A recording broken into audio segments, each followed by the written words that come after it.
எப்படியும் இந்த கோவிலுக்கு வர வேண்டும் என்று நினைத்து உள்ளுணர்வோடும் உண்மையோடும் வந்த எல்லா பக்தர்களுக்கும் நமது கோவிலில் நடக்கிற அருள் நிறைந்த காட்சிகளை மனமாற பார்த்து நமக்கும் இந்த கருப்பசாமியினுடைய அருளாசி கிடைக்க வேண்டும் என்று சொல்லி ஏங்கிக் கொண்டிருக்கிற உலகவாழ் பக்தர்களுக்கும் உங்கள் அனைவருடைய எண்ணங்களெல்லாம் நிறைவேறி என்னாலும் நீங்கள் உயர்வாக வாழ வேண்டும் என்று சொல்லி உங்களுக்காக பிரார்த்தனை செய்து கொள்கிறேன். மனம் நிறைந்த ஒரு தன்மைதான் ஒரு பக்தி. பக்தி வைக்கிறதுக்கு மனசு வேணும் அப்படிங்கிறது ரொம்ப முக்கியம். பக்தி வைப்பதற்கே ஒரு மனசு வேணும். ஒரு வீட்டுக்கு நான் பூஜைக்கு போயிருந்தேன்.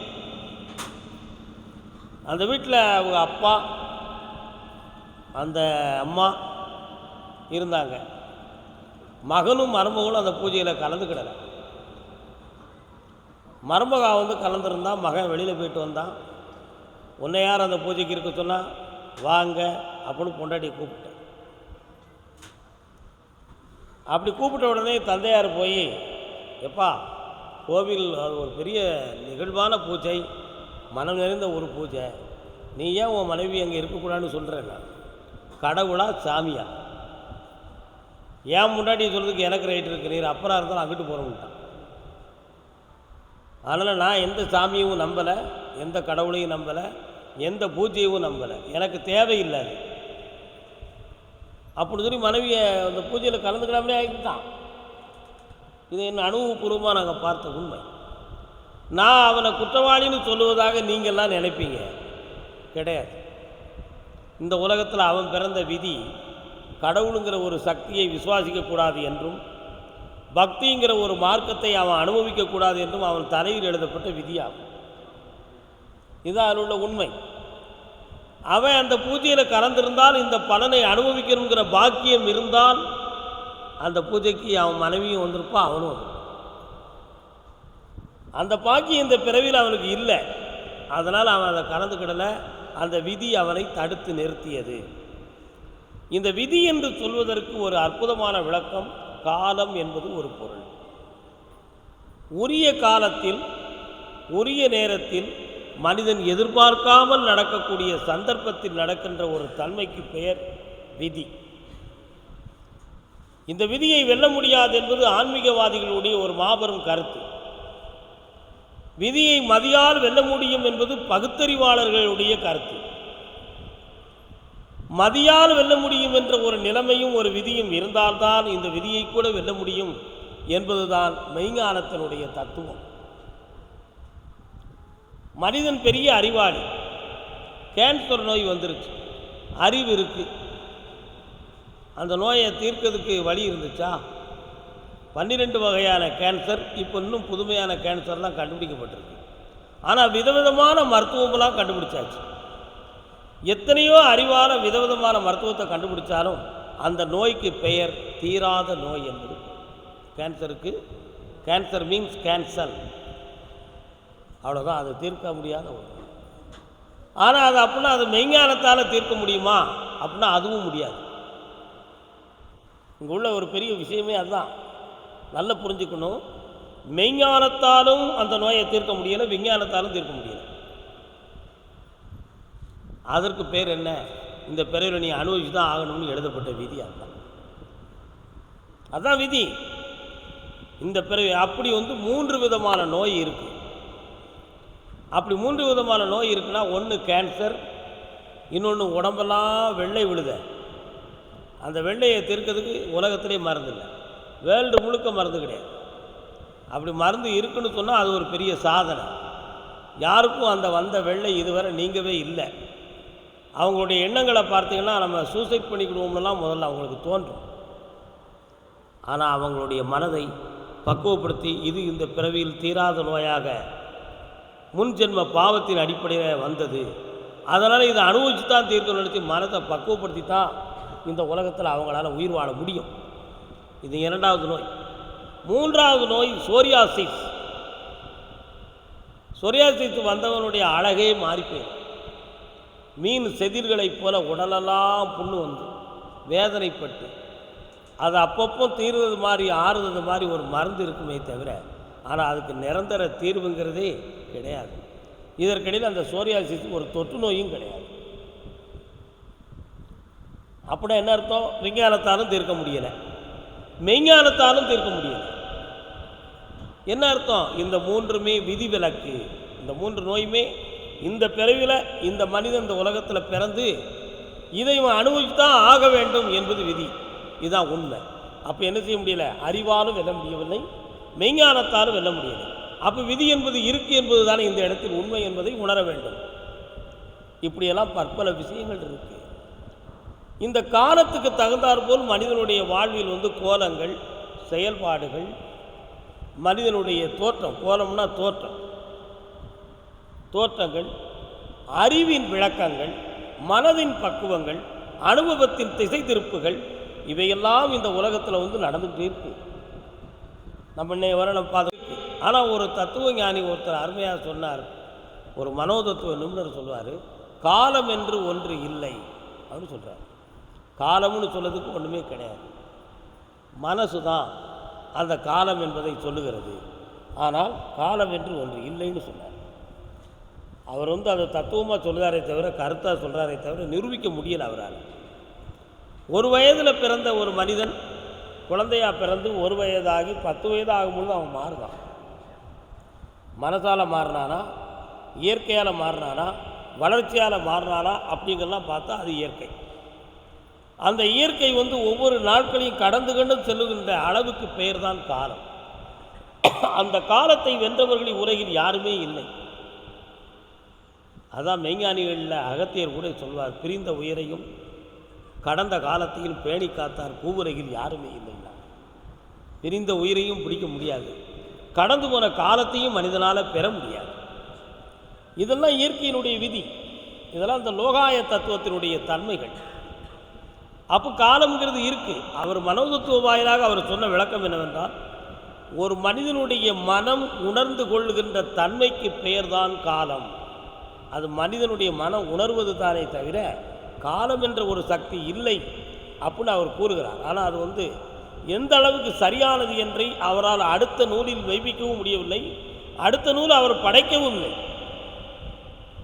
இந்த கருத்தை, அதாவது பொதுவாகவே புத்தகம் எழுதக்கூடிய ஒரு விஷய தத்துவம், மனோதத்துவம் என்னென்னு சொன்னால், ஒரு மனிதன் ஒரு விஷயத்தை சொன்னால் 10 பேர் அதுக்கு எதிர்வாதம் பண்ணிடுவான். ஒரு மனிதன் ஒரு வார்த்தையை சொன்னால் 10 பேர் எதிர்வாதம் பண்ணுவான், அதுக்கு பல கருத்துக்களை சொல்லுவான், அது அப்படி இல்லை இப்படின்னு எல்லாம் சொல்லுவான். அது ஒவ்வொருத்தருடைய அறிவு. ஆனால் அதே வார்த்தையை அவன் அச்சடித்து ஒரு புஸ்தமாக வெளியாகிட்டான்னா படிச்சுட்டு சும்மா தூரத்துக்கு போட்டு யாருமே பதில் சொல்ல மாட்டான். அதனால் சொல்வதை விட எழுதுறது நல்லதுன்னு சொல்லி மனிதன் தோற்றதுக்கு, மனிதன் உள்ளத்துக்குள்ளே தோன்றதை அப்புறம் எழுதி நூல்களாக ஆக்கியிருக்கான். இதான் அந்த நூல் அறிவு. ஆனால் அவர் அந்த காலத்தை பற்றி அடுத்த வார்த்தை அவரால் விளக்கப்படுத்த முடியலை. அதுக்கு அவர் ரொம்ப விளக்கமான ஒரு தெளிவு நம்ம அனுபவபூர்வமாக சொல்லும் பொழுது, பகவத்கீதையை எடுத்துக்கிட்டு சொல்லணும். அது ரொம்ப தத்துவம். போர்ப்படை வீரனாக அர்ஜுனன், சாரதியாக கிருஷ்ணர், உற்றார் உறவினர்கள் யாவரையும் பார்த்து, இத்தனை உறவினர்களையும் உயிரினங்களையும் கொன்றுதான் நான் ஆட்சி செய்ய வேண்டுமா கிருஷ்ணா? அப்படி ஒரு பதவி எனக்கு தேவையா? அப்படி ஒரு ஆஸ்தி எனக்கு அவசியமா? அப்படி என்று அர்ஜுனன் கிருஷ்ணர்கிட்ட கேட்டு வில்லை கீழே வைத்து மனம் சோர்ந்துட்டான். உடனே கிருஷ்ணர் சொன்னார், அர்ஜுனா, மனம் கொள்ளாத ஒரு விஷயம் வெற்றி காண்பதில்லை. அவருடைய வார்த்தையே தத்துவம் என்னது? மனம் கொள்ளாத ஒரு விஷயம் வெற்றி காண்பதில்லை. ஒரு விஷயத்தில் நீ வெற்றி காணணும்னா உன் மனசு அதில் முழுக்க முழுக்க லயிக்க வேண்டும், முழுமையாக அதில் முடிவடைய வேண்டும், முழுமையாக அந்த பிடித்த தன்மையில் இருந்து விலகாது உன் மனதை ஒருமுகப்படுத்த வேண்டும். அப்படி நீ மனம் கொள்ளவில்லை என்றால் அந்த விஷயம் உனக்கு தடுமாற்றமாகத்தான் இருக்கும் என்பது தான் அவர் அர்ஜுனனுக்கு முதல்ல எடுத்துள்ளது. அதனால் நீ மனதை தவற விடாதே, என்னை உணர்ந்து கொள். என்னை உணர்கிற பொழுது என் ஜீவகாந்தத்தின் சக்தியெல்லாம் உன் உணர்விலே கலந்து நீ தைரியவானாக மாற்றி விடுவாய். நான் தான் வழிகாட்டுகிறேன் என்ற ஒரு உண்மையை நீ உணர்ந்து விட்டால் செய்பவன் நீ அல்ல என்ற தத்துவத்தை நீ உணர்ந்து கொள்வாய். உனக்கு உள்ளும் புறவுமாக இந்த உலகில் நான் வசித்துக் கொண்டு இருக்கிறேன் என்ற உண்மையை நீ உணர்ந்து விட்டால் செய்வதெல்லாம் நீ இல்லை, நான் தான் என்பதை நீ புரிந்து கொள்வாய். என்பதைத்தான் கிருஷ்ணர் எடுத்த உடனே சொல்லுதார். அப்படின்னா அர்த்தம் என்ன? மனம் கொள்ள வேண்டும். ஒருத்தட்ட பேசிக்கிட்டு இருக்கும், நல்ல நமக்கு ரொம்ப பிடித்தவராக இருக்கலாம், அது பெண்ணாக இருக்கும் அல்லது ஆணாக இருக்கும். ஒரு சுருக்கமாக சொல்லுவோம், ஒரு காதலன் ஒரு காதலிட்ட பேசிக்கிட்டு இருக்கும். பேசிக்கணும் 10 மணிக்கு பேசுவான், கொஞ்சம் நேரம் கழித்து கையை பார்ப்பான், கடிகாரத்தை பார்ப்பான், மணி 2 மணியாக இருக்கும். 1 மணிக்கு சாப்பிடக்கூடியவன் 2 மணி வரை பேசிக்கிட்டு இருக்கான், பசி தெரியல, பசியே தெரியல, அவன் பேசிக்கிட்டே இருந்துட்டான். 10 மணிக்கு ஆரம்பித்து 2 மணி வரை பேசிக்கிட்டு இருந்திருக்கோங்கிற உண்மை அவனுக்கு தெரியல. நடந்த விஷயம் என்ன? அவனுடைய மனம் அவனுடைய காதலின் மீது வைத்த ஒரு பற்றின் உணர்வினால் வேறு எந்த சிந்தனைக்கும் இடம் கொடுக்காம, எந்த உணர்வுக்கும் இடம் கொடுக்காம அவனுடைய உள்மனதை அங்கே கொண்டு செலுத்தி அவன் வேறு எந்த சிந்தனைக்கும் வராமல் இருந்துட்டான். அதனால் அவனால் என்ன செய்ய முடியலை, மற்றவைகளை பற்றி அவனால் சிந்திக்க முடியலை. அதே மனிதன் அவருடைய வாத்தியார்கிட்ட பேசினான். அந்த காதலிட்ட பேசிட்டு கொஞ்ச நேரம் கழித்து 2-3 மணிக்கு வாத்தியார்கிட்ட பேசினான். வாத்தியார் பேசின கருத்துக்களை பூராவும் மாணவனுக்கு சொல்லுதார். படித்ததெல்லாம் கையை அடிக்கடி பார்க்கணும்.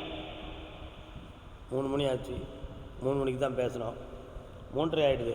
சார் 4 மணிக்கு எங்கள் அப்பா வர சொன்னார், போயிட்டு வந்துடுங்க சார். என்ன காரணம்? அந்த நல்ல கருத்தையோ அந்த விஷயத்தையோ அவனுடைய உள்மனது ஏற்கலை, அவன் மனம் அதில் லயிக்கலை. அப்போ அவர் பேசும்பொழுது அவனுக்கு 1 மணி நேரம் கூட அவனால் என்ன செய்ய முடியல, தாக்குப்பிடித்து இருக்க முடியல, அதை கேட்க முடியல, ஏற்க முடியல. அவன் அதை நேரம் வேஸ்ட்டாக போகுதுன்னு அவன் நினைக்கிறான். ஆனால் 10 மணியிலிருந்து 2 மணி வரை அவனுக்கு வேண்டிய ஒரு பொம்பளையிட பேசிக்கிட்டு இருக்கும் பொழுது அவன் மனம் போனதே தெரியல, ரொம்ப ஆனந்தமாக பேசிக்கிட்டு இருக்கான். இதிலிருந்து புரிந்து கொள்ளக்கூடிய விஷயம் என்ன? மனம் எதை பூரணமாக விரும்புகிறதோ அந்த விருப்பத்தில் ஒருவன் ஈடுபட்டால் காலம் போவது தெரியாது.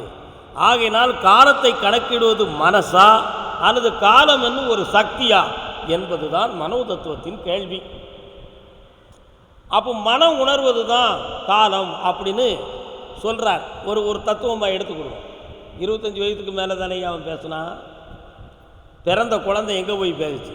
அப்போ அது வளர்ச்சி அடைஞ்சிருக்கு, அது உடலில் மாற்றமாயிருக்கு, உள்ளத்தில் மாற்றமாயிருக்கு. எல்லாரும் குழந்தைய 5 வயசு ஆகிடுது பிள்ளைய கொண்டு ஸ்கூலில் சேரு. ஒரு வார்த்தையை எல்லோரும் பெரியவங்க சொல்லுவாங்க, ஏன் 4 வயசில் சேர்த்தானே, 3 வயசில் சேர்த்தானே, இப்போ சேர்த்துக்கிட்டு இருக்கோம் எல்கேஜி யூகேஜி. அதை பற்றி விளக்கம் சொல்லலை. ஆனால் 5 வயசில் நீ சேரு அப்படின்னு சொல்கிறாங்க. ஆனால் உண்மை என்ன தெரியுமா? ஹியூமன் சென்ஸ், அதாவது 5வது வயசில் தான் மனிதனுடைய மூளையில் இருக்கக்கூடிய மன உணர்வு ஏற்றுக்கொள்ளக்கூடிய தன்மை என்னும் சக்தியவே திறக்கிறது. 5வது வயசில் தான் மனிதனுடைய மனித உணர்வு, மனம் என்னும் உணர்வு கதவு மூளையிலிருந்து திறக்கப்படுவத வயது 5வது வயசு. அந்த 5 வயசில் நீ கல்வியில் கொண்டு போய் சேர்த்துட்டனா அந்த கல்வியை அப்சர்வேஷன் பண்ணக்கூடிய ஒரு பழக்க உணர்வு தானாக வரும். அப்படி படிச்சுக்கலாம்ங்கிறது ஒரு ஹியூமன் சைக்காலஜி. அப்போ 5 வயசு வரை அந்த பிள்ளை எடுப்பார் கைப்பிள்ளையாகவே தான் இருக்குது, தடுப்பார் யாரும் இல்லை. அது பிறர் சொல்லுக்கு கட்டுப்பட்டு இருக்கக்கூடிய ஒரு சூழ்நிலையிலேயே தான் அந்த குழந்தை வளர்ந்துக்கிட்டு இருக்குது. 5வது வயசுக்கு பிறகு தான் அது வருது. அப்போ அந்த மனம் வளர்ந்த பிறகு அதனுடைய மாற்றங்கள் என்ன, அதையெல்லாம் நீங்கள் உணர்ந்து பார்த்தீங்கன்னா மனசு ஒரு பக்கம் வளர்ந்துக்கிட்டு இருக்கும். ரொம்ப அருமை. ஒரு குழந்தை ஒருத்தரை பார்த்து சிரிக்கு, இன்னொருத்தரை பார்த்து கண்டுக்கிடாமல் இருக்குது, இன்னொருத்தரை பார்த்து அழுது, இன்னொருத்தரை பார்த்தா வேடுது. ஆனால் பார்த்தது இந்த ஒரு குழந்தை தான். ஆனால் 4 பேரை பார்த்து 4 குணத்தை பெற்றுவிட்டோம். ஒருவனை பார்த்து சிரிக்க, ஒருவனை பார்த்து மௌனமாக இருக்க, ஒருவனை பார்த்து வெறுக்க, ஒருவனை பார்த்து பயந்து ஓட. இந்த 4 குணமும் இந்த குழந்தையினுடைய இயல்பு தன்மையில் இருக்குது. ஆனால் ஏன் இருந்துச்சு, எப்படி வந்துச்சு இது அப்படின்னு கேட்டால் அதுக்கு அனுபவமே கிடையாது. அந்த குழந்தைக்கு அனுபவமே கிடையாது. ஆனால் இந்த தன்மை இருந்துச்சே, அது எப்படின்னு யாராவது சிந்திச்சு பாருங்கள். அதுக்குள்ளே இருக்கிறது தான் ஜீன், அதுக்குள்ளே இருக்கிறது தான் ஆத்மாவினுடைய விதி. அதில் தான் ரெக்கார்டிங் இருக்குது. அந்த பதிவு என்ன? ஆத்மா பதிவு, ஆத்மாவின் பதிவு. மனிதன் தோன்றுவதற்கு முன்னாலே உணர்வலைகள் மூலமாக ஆத்ம சக்திக்குள்ள விரும்பக்கூடியதை ஏற்பதும், புரியாததை மௌனித்தலும், பிடிக்காதவர்களை பற்றி சிந்திக்காமல் இருப்பதும், ஈர்ப்பு கொள்ளாமல் இருப்பதும், கொடூரமானவர்களை கண்டு வெறுத்து ஓடக்கூடிய தன்மை என்னும் ஒரு சக்தியை ஆன்மா ஏற்கனவே பெற்று இருக்கு. இதுதான் மரபு. அப்படி பெற்றிருக்க போய் தான் ஒரு விவரமும் தெரியாத பிள்ளை கூட ஒருத்தனை பார்த்து சிரிக்கி, ஒருத்தனை பார்த்து மௌனமாக இருக்குது, இன்னொருத்தனை பார்த்து பயந்து ஓடுது, இன்னொருத்தனை வெறுத்து நிற்கி. ஒரு விவரமும் தெரியாத பிள்ளை. ஆனால் தெரியாத பிள்ளைக்கு இந்த விஷயம் எங்கேருந்து வச்சு அந்த ஆத்மாவில் இருக்காட்டு, அந்த ஆன்மாவில் வந்து பதிவாக்கப்பட்டிருக்கு என்பது தான் அங்கே உள்ள உண்மை.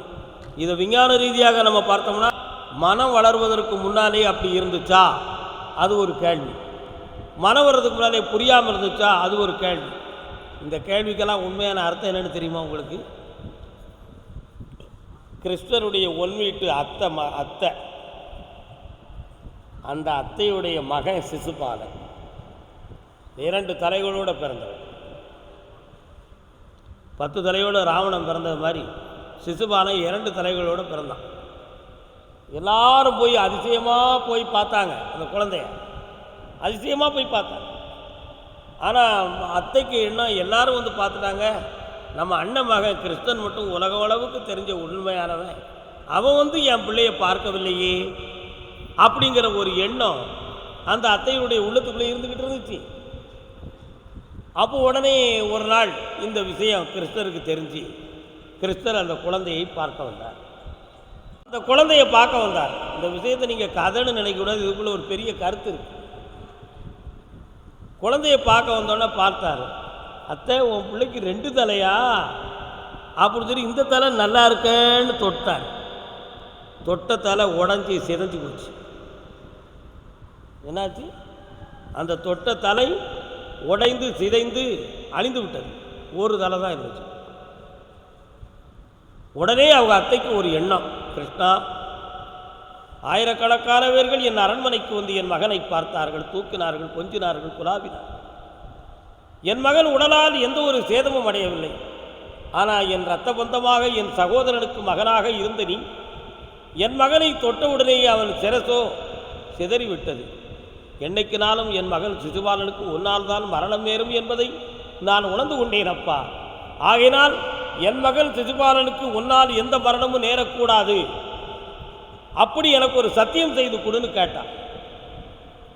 கிருஷ்ணர் சிரித்தார். அத்தே, இந்த ஒரு சாதாரண விஷயத்தில் ஒரு பெரிய தத்துவமே இருக்கென்று நீ உணர்ந்திருக்கிறாய். உலகம் அறிந்தவனாக நான் இருந்தாலும் உன் பிள்ளையை பார்க்க வரக்கூடாது என்று தான் நினைத்தேன். ஆனால் 2 நாட்களுக்கு முன்பு என் அண்ணன் மகன் வரவில்லை என்று நீ கண்ணீர் ஒடித்த காரணத்தை உணர்ந்துதான் நான் இப்பொழுது உன் பிள்ளையை பார்க்க வந்தேன். அப்படி பார்த்த பொழுது ஏதோ ஒரு வித்தியாசமாக நடக்கும் என்ற உண்மையை உணர்ந்து அந்த ஒரு தலையோட நான் தொட்டதில் அவன் தலை அழிந்து விட்டது. அடுத்து இவனுக்கு என்னால் அழிவு ஏற்படும் என்பதை நீ உணர்ந்து கொண்டு பேசுகிறாய் அல்லவா? ஆமாம், 100 பிழை செய்யும் வரை உன் மகனுக்கு என்னால் எந்த அழிவும் ஏற்படாது, சத்தியம்னு சொன்னான் கிருஷ்ணன். சிசுபாலன் எனக்கு 100 பிழை செய்வது வரை என்னால் அவனுக்கு அழிவு ஏற்படாது சத்தியம் பண்ணி போயிட்டார். ஆனால் சிசுபாலன் உண்மையை உணர்ந்து காலம் கடக்கும் பொழுது என்ன நடந்துச்சு தெரியுமா? சிசுபாலன் கிருஷ்ணரை எதிரியாக நினைப்பான். இந்த விஷயத்தை ஏன் சொல்கிறோங்கிற விளக்கத்தை இப்போ சொன்னால் தான் அடுத்த இந்த கதை வரும் உங்களுக்கு. ஒரு குழந்தை பிறக்கும். அந்த குழந்தை பிறந்த உடனே நம்ம குடும்பத்தில் உள்ளவங்க ஒரு நல்ல மனம் படைத்த பெரிய மனுஷன் கையில் தூக்கி கொடுப்பாங்க. நல்ல மனம் படைத்த ஒரு பெரிய மனுஷன் கையில் கொடுப்பாங்க. அப்படி இல்லைன்னு சொன்னால் நிறைய பிள்ளை பாக்கியத்தை பெற்ற ஒரு மகராசிட்டையோ ஒரு மகராசங்கிட்டையோ கையில் கொடுப்பாங்க.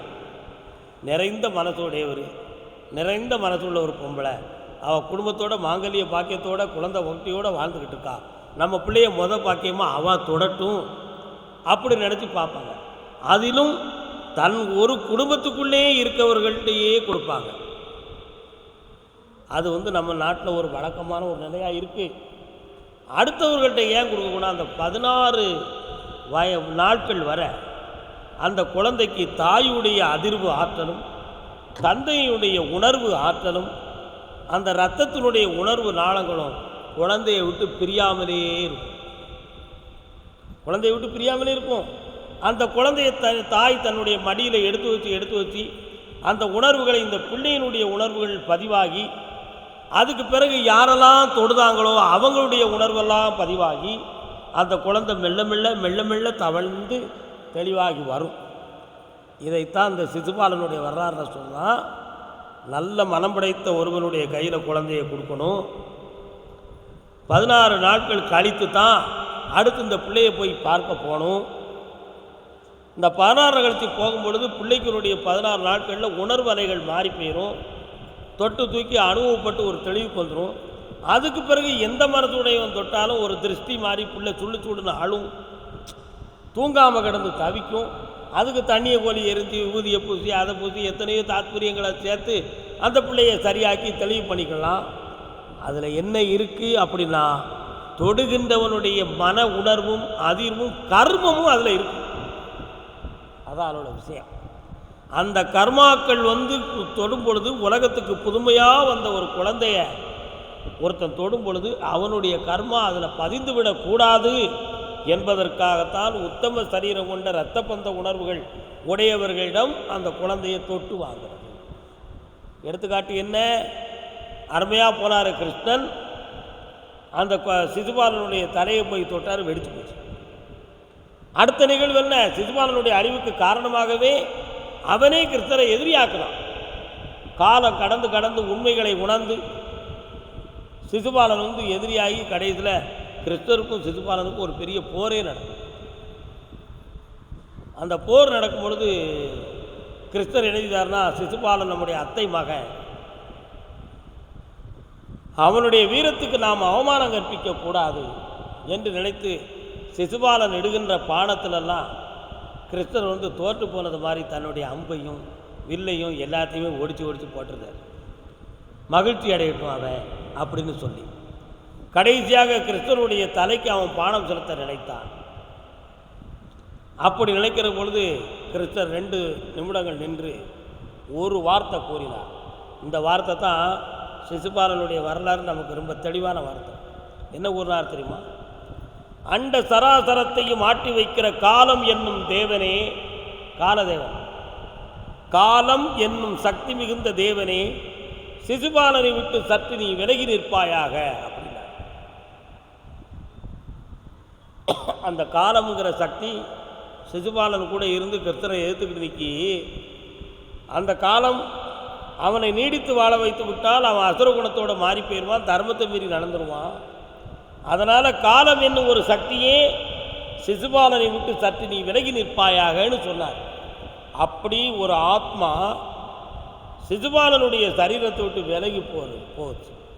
அப்பொழுது சிசுபாலன் சாதாரண பிரம்ம ரூபத்திலே நின்றார். கிருஷ்ணர் சக்கராயுதத்தை வைத்து சிசுபாலனை வதைத்தார். அப்போ மனிதனை ஆட்டி படைக்கிறது என்னது? காலம். அந்த காலம்ங்கிற ஒரு சக்தி மனிதனை என்ன செய்யுது? இயக்குது, தானாகவே இயக்குது. காலத்துக்கு உள்ளே மறைந்திருப்பது ஊழ்வினை. ஊழ்வினையை இயக்கத்துக்கு கடமைப்பட்டது கர்மா. கர்மா பிறவியினுடைய அடிப்படையிலே உள்ளது. இந்த நிலைகளெல்லாம் இயக்கி தான் மனித உலகத்தையே இன்னைக்கு திசை திருப்பி வச்சிருக்கு. அப்போ காலம் என்ற ஒரு சக்தி நிச்சயமாக இருக்கு. அந்த காலம்தான் பெரியோர்கள் ராவணனை பற்றி சொல்லுவார். விபூஷணன் அறிவுரை சொல்லுதான், கும்பகர்ணன் அறிவுரை சொல்லுதான், இருக்கிற பெரியோர்களெல்லாம் அறிவுரை சொன்னார்கள். ராவணா, ராமன் தெய்வத்தின் அவதாரம், நீ அவனை எதிர்க்கக்கூடாது என்று எத்தனையோ முறை சொன்ன பிறகும் கூட ராவணன் கேட்கல. ராமன் மனிதன், நான் 3 கோடி வரம் பெற்றவன், ஆகினால் எதிர்க்காமல் விட மாட்டோம்னு சொன்னான். அதுக்கு அருமையாக அந்த இடத்துல கம்பன் ஒரு வார்த்தையை சொன்னார். ராவணனுக்கு விநாச காலமும் விபரீத புத்தியும் விளையாடிக்கிட்டு இருக்கிறார். என்ன சொன்னார்? நாச காலமும் விபரீத புத்தியும் ராவணனை வழி கொண்டு போய்கிட்டு இருக்கு, ஆகினால் நான் விதியை நோக்கி சென்று கொண்டிருக்கிறான், தடுக்காதீர் யாருன்னு சொன்னான். பெரியோர்களுடைய சொல்கரை, பெரியோருடைய வாக்குகளை, மகான்கள் வாக்குகளை நம்ம எப்பொழுதுமே உள்ளமாற கேட்டு மனதார உணர்ந்து, ஒரு காலம் என்னும் ஒரு சக்திக்கு கட்டுப்பட்டு மனிதன் வாழ்ந்துக்கிட்டு இருப்போம். பல்லாயிரம் கோடிக்கு அதிபதியாக இருப்பான், சில கோடிகளை இன்னொருத்தங்கிட்ட இழந்துருவான். எவ்வளவோ அறிவு இருக்கும், எவ்வளவோ வீரம் இருக்கும், எவ்வளவோ செல்வாக்கு இருக்கும், இழந்த செல்வத்தை பெற முடியாமல் கிடந்து தவிப்பான். ஆசை பாசத்தோடு ஒரு பிள்ளையை பெற்று வளர்த்துருப்பான், அந்த பிள்ளை இன்னொருத்தங்கிட்ட போய் லாக் ஆகிருக்கும், அவளை திருப்ப முடியாமல் கிடந்து துடிப்பான். கூட பிறந்தவன் நல்லவனை நினச்சி வாழ்ந்துக்கிட்டு இருப்பான், சொத்தப்புறம் எழுதி வாங்கிட்டு கூட பிறந்தனே கொலை செய்யறதுக்கு ரெடி ஆகிக்கிட்டு இருப்பான். என்னது? நம்பிக்கை துரோகம். இதெல்லாம் என்னது? காலம். இன்னன்னார் இந்தந்த நேரத்தில் இந்த துயர அலைகளை இவன் அனுபவிக்க வேண்டும், இந்த வேதனைகளை இவன் அனுபவிக்க வேண்டும் என்கிற ஒரு விதி அந்த காலத்தின் சூழ்நிலையை இயக்கி அவனை வழி நடத்திக்கிட்டு இருக்கு. அந்த காலம் கரெக்டாக எப்படி சிசுபாலனுக்கு விலகியதோ அதுபோல் அந்த போதாத காலம் மனிதனை விட்டு விலகிவிட்டால் எண்ணியதெல்லாம் நடக்கும், நினைத்ததெல்லாம் ஜெயிக்கும். அந்த காலத்தை வென்று மனிதனால் வாழ முடியாது. ஆனால் காலத்தை உணர்ந்து கை கொடுத்து காப்பவன் தான் வழிகாட்டும் மாளிகைப்பாறை கருப்பசாமி. நம்ம கருப்பசாமியை மனதார உணர்ந்து ஞானத்தின் அடிப்படையில் யாரெல்லாம் வழிபட்டு மன சரணாகதியுடன் யார் விரும்புகிறார்களோ அவர்களுடைய எண்ணங்கள் அனைத்தும் நடக்கும். அவங்களுடைய உள்ளமெல்லாம் வெற்றி அடையும். நீ வைக்கிற பூரண நம்பிக்கையும் நீ கொள்ளுகிற மனம் நிறைந்த நம்பிக்கையும் பக்தியும் தான் உன் வெற்றிக்கு காரணமே தவிர வேற யாருமே காரணமில்லை என்பதை புரிந்து கொள்ள வேண்டும். ஆக வெற்றியையும் தோல்வியையும் நிர்ணயிப்பது உன் மனசும் உன் நம்பிக்கையும் தான். ஆகையினால் உன் மாசற்ற மனதில் பேதற்கரிய தெய்வமாகிய கருப்பசாமியை ஈசனின் வடிவத்தில் வைத்துவிட்டால் மாசிலா மனமே ஈசன் கோயிலென்று உணர்வோம். வாழ்க வாழ்க.